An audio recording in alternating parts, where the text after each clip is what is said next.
ஸ்ரீ சாயி சித்திர சரிதம் பாகம் 2. மேகா பாபாவை சிவனின் அவதாரமாக கருதியதால் தினமும் பல மைல்கள் நடந்து சென்று வில்வ இலைகளை கொண்டு வந்து அவற்றால் அவரை வழிபட்டான். ஒரு மகர சங்கராந்தி அன்று பாபாவை சிவனாக நினைத்து கோதாவரி ஆற்றிலிருந்து கொண்டு வரப்பட்ட நீரால் மேகா பாபாவிற்கு கங்காபிஷேகம் செய்தபோது பாபாவின் தலை மட்டும் நனைந்தது. பாபா சிவ பக்தனான மேகாவிற்கு நல்கிய காட்சியில் அவன் மீது அட்சதையை வீசி திரிசூலத்தை வரையுமாறு கூறி மறைந்தார்.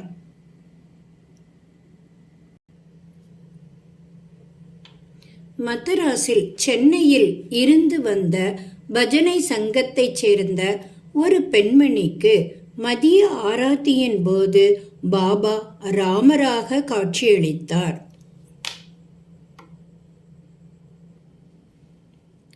திருமதி சாவித்ரி பாயி டெண்டுல்கரிடம் பாபா, உனது மகனை ஜாதகத்தை நம்பாமல் என்னை நம்பச் சொல் என்றார்.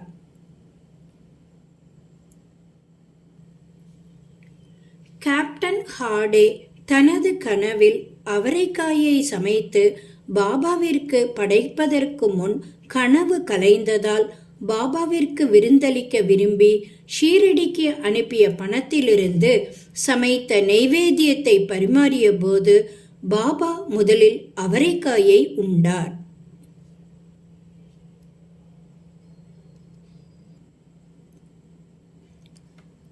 சப்தஸ்ருங்கி தேவியின் பூசாரியான காக்காஜி வைத்தியா தன் மன அமைதிக்காக அவளிடம் வேண்டிய போது தேவி அவர் கனவில் தோன்றி, பாபாவிடம் நீ செல்வாயாக, பின் உன் மனம் அமைதி அடையும் என்று கூறினார். ஷீரடி எங்கே இருக்கிறது என்று அறியாத பூசாரி காக்காஜி வைத்தியா சப்தஸ்ருங்கி தேவி கோயிலுக்கு தன் தாயின் 30 ஆண்டு கால வேண்டுதலை நிறைவேற்ற வந்த ஷாமாவுடன் ஷீரடிக்கு சென்று பாபாவை தரிசித்ததால் மன அமைதி அடைந்தார்.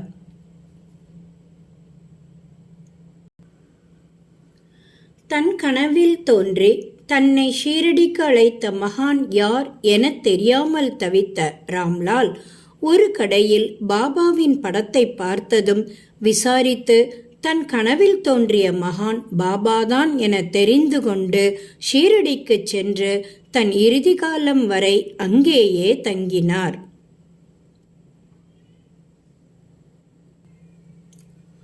பாபாவின் அறிவுரைப்படி மச்சேந்திரகட்டிற்கு சென்று தியானம் செய்த பாலாராம் மான்கருக்கு அங்கு பாபா தாமே அவர் முன் தோன்றினார்.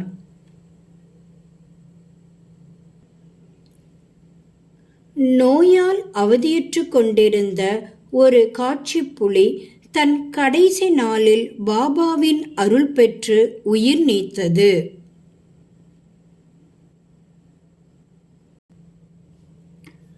பட்டினி விரதம் இருப்பவரால் மனதார இறைவனை நினைக்க முடியாது என்று உறுதியாக எடுத்துரைத்த பாபா பட்டினி இருந்த திருமதி கோக்கவேவிடம் தாத்தாபட் கேல்கரின் வீட்டிற்கு சென்று பூரண போலியை செய்து அவரின் குழந்தைகளுக்கு கொடுத்து நீயும் உண்பாய் என்று கூறினார். தொழிலாளியான நாராயண் மோத்திராம் ஜனே பாபா சுய வியாபாரம் ஆரம்பிக்கச் சொன்னதால் ஆனந்த் ஆஷ்ரம் என்ற ஒரு தங்கும் விடுதியை கட்டினார்.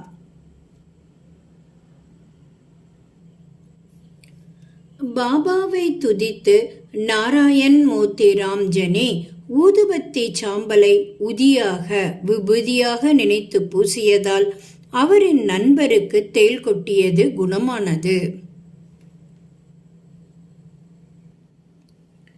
வேறொரு இடத்தில் பிளேக் நோயால் அவதிப்பட்டு கொண்டிருந்த குழந்தை குணமடைய வேண்டி நானா சாஹப் சாந்தோர்கர் பாபாவை துதித்து தன் மனைவியின் நெற்றியில் பூசிய மண் உதியாக விபூதியாக மாறி அந்த குழந்தையை காத்தது.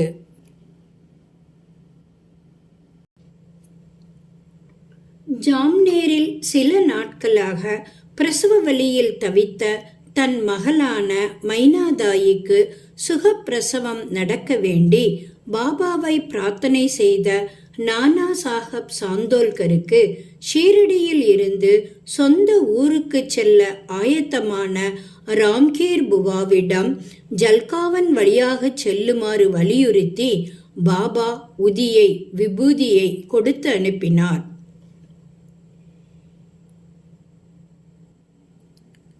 ஷீரடியில் இருந்து ஜல்காவன் வரை இரயிலில் சென்ற ராம்கீர் புவாவிற்கு உதவி செய்வதற்காக பாபா ஜல்காவன் ரயில் நிலையத்திலிருந்து ஜாம்னேர் வரை குதிரை வண்டிக்காரனாக மாறு வேடத்தில் சென்றார்.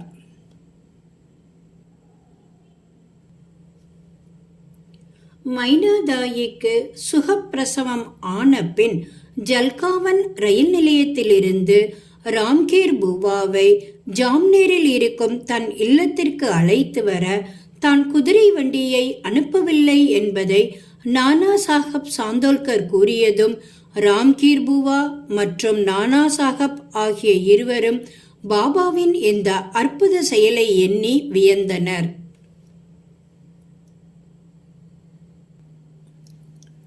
நோய்வாய்ப்பட்டு சிகிச்சை பலனின்றி பாபாவை அல்லும் பகலும் தியானித்த நாராயண் ராவின் கனவில் மகா சமாதியான பாபா தோன்றி 1 வாரத்துக்குள் நன்றாக நடமாடுவாய் என்று கூறியபடி நாராயண் ராவ் பூரண குணமடைந்தார்.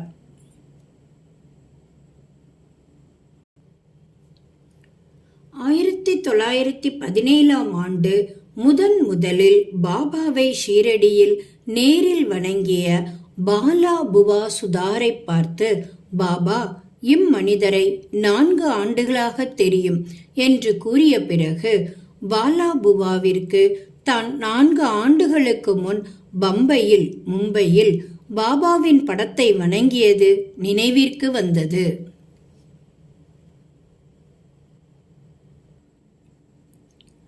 டாக்டர் பிள்ளையை பாபா நரம்பு சிலந்தி நோயிலிருந்து காப்பாற்றினார்.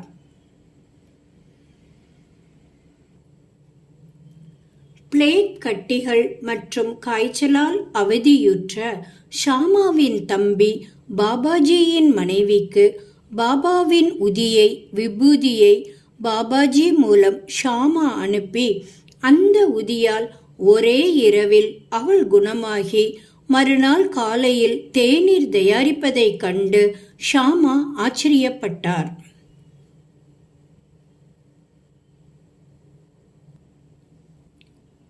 ஒரு ஈரானியர் எந்த சிகிச்சையிலையும் குணமடையாத வலிப்பு நோயால் அவதியுற்ற தன் மகளுக்கு பாபாவின் உதியை தினந்தோறும் தண்ணீரில் கலந்து கொடுத்ததால் சில தினங்களில் அவள் பூரண குணமடைந்தாள்.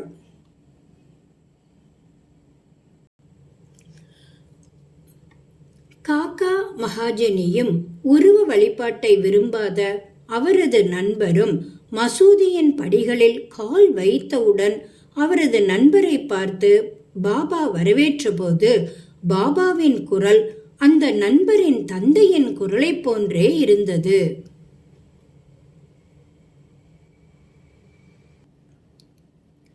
தன்னை ஒரு ஞானியா என சோதிக்க வந்த டக்கர் தரம்சி ஜேட்டாபாயிக்கு முதலில் விதையுள்ள திராட்சைகளை கொடுத்தும் பின் டக்கரின் எண்ணப்படி முறையே அவருக்கு விதையில்லா திராட்சைகளை கொடுத்தும் மற்றும் காக்கா மகாஜனியிலிருந்து தொடங்கி திராட்சைகளை விநியோகித்தும் பாபா தான் ஒரு முற்றுமறிந்த ஞானி என நிரூபித்தார்.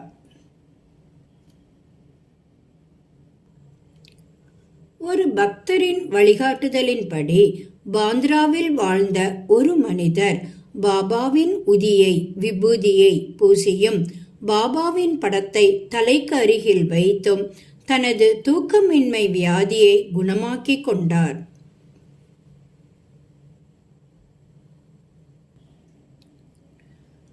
பாலாஜி பாட்டில் நவாஸ்கர் ஒவ்வொரு நாளும் ஷீரடியில் பாபா தினசரி நடந்து வரும் தெருக்களையும் பாதைகளையும் பெருக்கி சுத்தமாக்கினார்.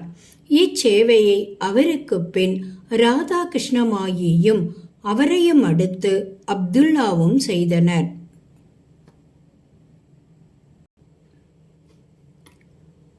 பாலாஜி பாட்டேல் நவாஸ்கர் தான் அறுவடை செய்த மொத்த கோதுமையையும் பாபாவிற்கு சமர்ப்பித்து அதிலிருந்து பாபா தனக்கு அளித்த கோதுமையை வைத்து வாழ்ந்தார்.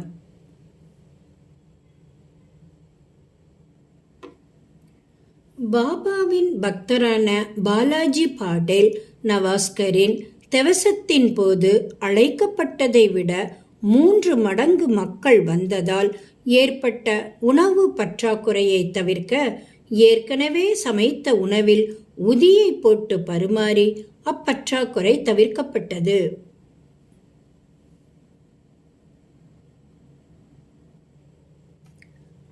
மாட்டுத் தொழுவத்திற்கு வந்த பாம்பை பாபாவாக நினைத்து பால் வைத்து அதன் அருகில் பாலாஜி பட்டேல் நவாஸ்கர் அமர்ந்தார்.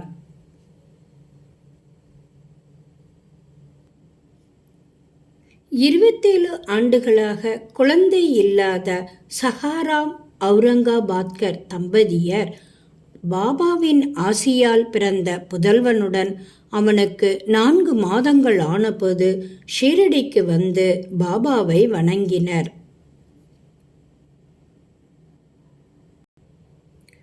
பாபாவின் அருளால் பிள்ளை பேறு பெற்ற மகிழ்ச்சியில் சஹாராம் அவுரங்காபாத்கர் கொடுத்த பணத்தில் பாபா மிகவும் அன்புடன் வளர்த்து வந்த ஷியாம் கர்னா என்ற குதிரைக்கு கொட்டகை அமைக்கப்பட்டது.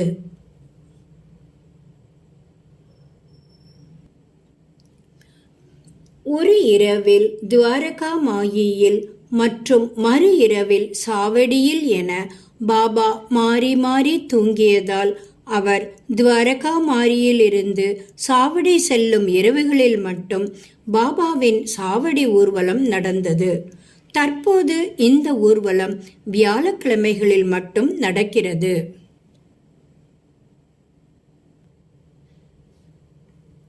பாபா ஹண்டி என்று அறியப்பட்ட பானைகளுக்குள் தன் கையை விட்டு சமைக்கும் பழக்கத்தினை வைத்திருந்தார்.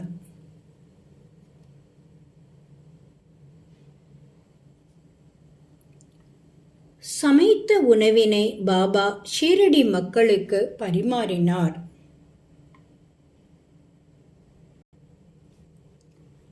நானா சாஹப் தாந்தோல்கரின் காலில் குத்திய முள் அவர் ஷீரடிக்கு வரும் வழியில் வழக்கமாக வழிபடும் தத்தர் கோயிலுக்கு செல்லாமல் வந்ததற்கான சிறிய தண்டனை என்று பாபா கூறி தத்தர் கோயிலை மதிக்க வலியுறுத்தினார்.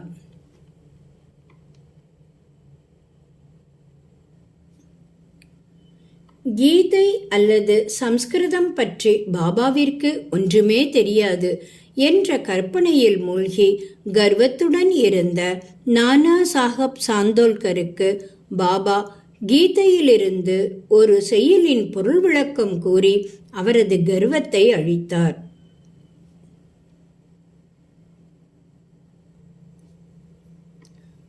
ஸ்ரீமான் பாபு சாஹப் பூட்டியின் கனவில் தோன்றி கோயிலுடன் கூடிய வாதா சத்திரம் ஒன்றை கட்டும்படி பாபா பணித்ததும் அதனை நிறைவேற்ற பூட்டி நனவில் தீட்டிய திட்டத்தை பாபா அங்கீகரித்தார்.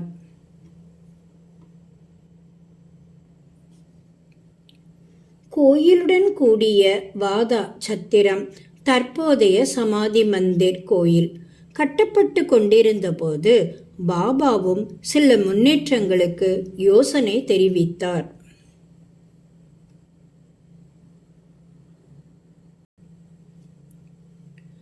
பாபா தனது கடிதத்தில் குறிப்பிட்டபடி பாபா தேவின் உத்யாபன் பூர்த்தி விழாவிற்கு சந்நியாசி ரூபத்தில் மேலும் இருவருடன் வந்து உணவு அருந்தினார்.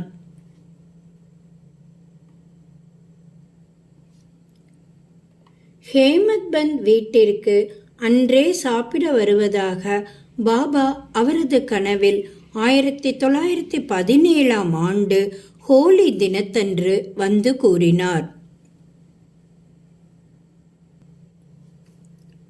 ஹேமத்பந்த் கனவில் பாபா தோன்றி தான் சாப்பிட வருவதாக கூறிய குறிப்பிட்ட நேரத்தில் ஹேமத்பந்த் வீட்டிற்கு 2 முகமதியர்கள் வந்து ஒரு பொட்டலத்தை வழங்கினர்.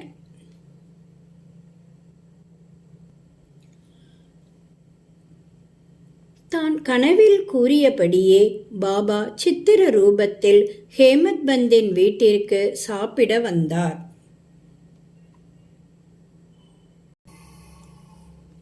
பாபா 1914 ஏப்ரல் 2 வியாழக்கிழமை அன்று பாபாதேவின் கனவில் தோன்றி தன் முன்னிலையில் போதி ஞானேஸ்வரி என்ற புத்தகத்தில் இருந்து ஆத்தியாத்மிகம் ஆன்மீகம் படிக்கச் சொன்னார். 1918 விஜயதசமி அக்டோபர் 15 அன்று மதியம் 2:30 மணியளவில் பாபா தன் மண்ணுலக உடலை விட்டு பிரிந்தார்.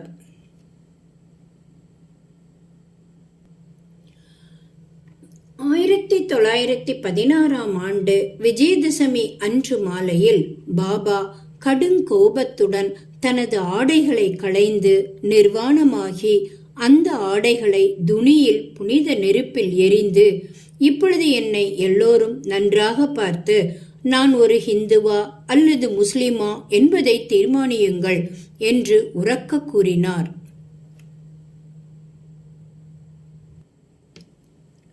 நோயிலிருந்த ராமச்சந்திர தாதா பாட்டேலின் படுக்கைக்கு அருகில் தோன்றி பாபா அவரை மரணத்திலிருந்து காத்தார்.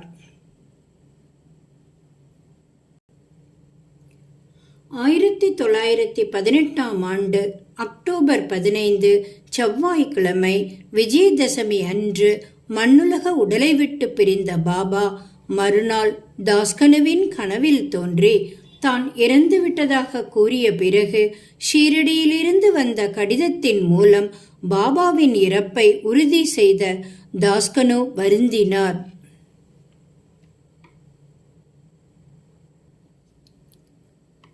நாயின் பசியை அறிந்து லட்சுமிபாயி ஷிண்டே மூலம் பாபா நாய்க்கு உணவளித்தார்.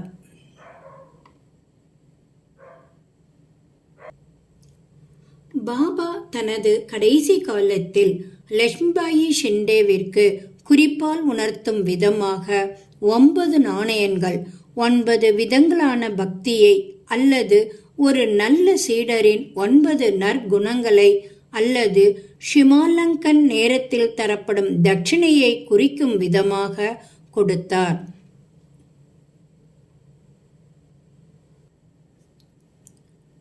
தான் விரைவில் மண்ணுலக உடலை விட்டு பிரிய போவதை அறிந்த பாபா வசேவை இரவு பகலாக ராம விஜயத்தை படிக்கச் சொல்லி அதை கேட்டார்.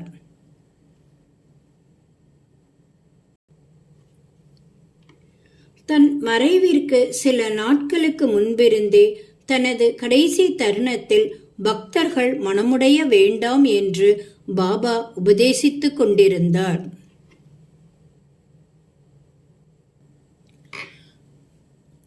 பாபா இருந்து அவரின் உடல் அடக்கம் செய்யாத நிலையில் லக்ஷ்மண் மாமா தோஷியின் கனவில் பாபா தோன்றி தனக்கு காலை ஆரத்தி காக்கட் ஆரத்தி செய்ய சொன்னதால் லக்ஷ்மண் மாமா பாபாவிற்கு ஆரத்தி எடுத்தார்.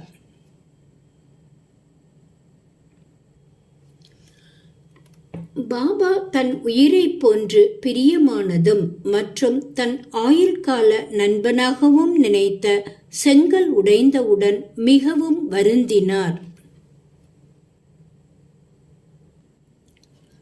1886 பாபா 3 நாட்கள் சமாதி நிலையில் இருந்தார்.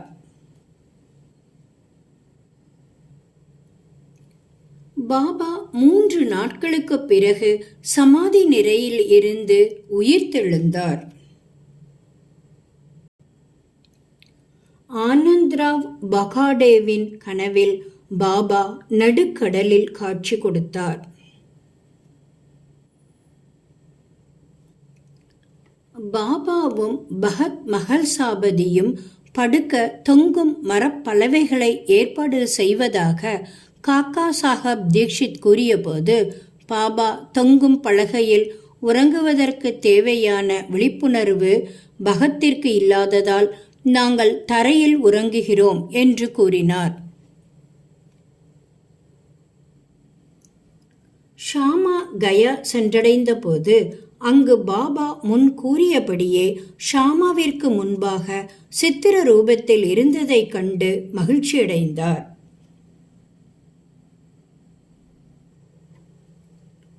பாபா ஒரு ஆட்டுக்காரரிடம் 2 ஆடுகளை அதிக விலைக்கு வாங்கி அவற்றிற்கு உணவளித்து அவற்றை மீண்டும் அந்த ஆட்டுக்காரரிடமே கொடுத்து விட்டார்.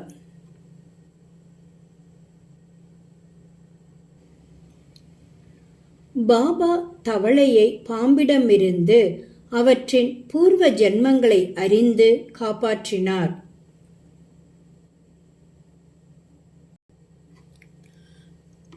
ஒருமுறை சாவடி ஊர்வலத்தின் போது சபட்நேகருக்கு பாபா பாண்டுரங்கனாக காட்சியளித்தார்.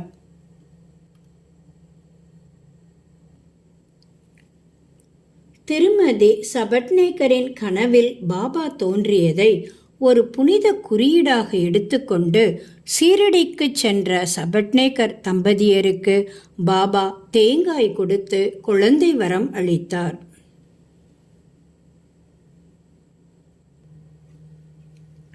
பாபா ஒரு பையனிடம், கயின் புதல்வரான ஹரியே, ஜரிகை தலைப்பாகைக்காரரே என்று கூவச் செய்து ஹரிகானோ பாபாவிடம் அவரின் தொலைந்த புது காலணிகளை ஒப்படைத்ததும் மற்றும் ஹரியை அவரின் தந்தையின் பெயரை உறுதிப்படுத்த வைத்ததும் பாபாவை பரிசிக்க வந்த ஹரிக்கு பாபா ஒரு சத்புருஷர் என்று உணர வைத்தது.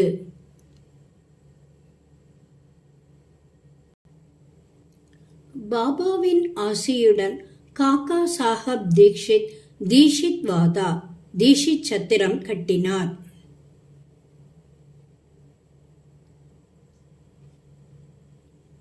ஆயிரத்தி 1926 ஜூலை 5 அன்று ரயிலில் பயணிக்கும் போது பாபாவை பற்றி பேசி பாபாவின் நினைவிலேயே ஆழ்ந்திருந்த காக்கா சாஹப் தீக்ஷித் ஹேமத் பந்தின் தோளில் சாய்ந்து பாபா முன்னமே கூறியபடி மகிழ்வான மரணத்தை தழுவினார்.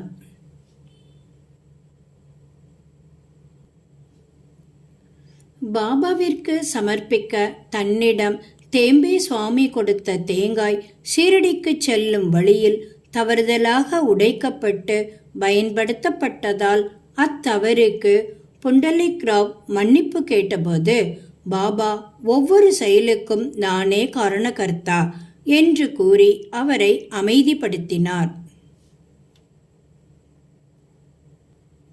ஸ்ரீ சாயியை பணிக. அனைவருக்கும் சாந்தி நிலவட்டும்.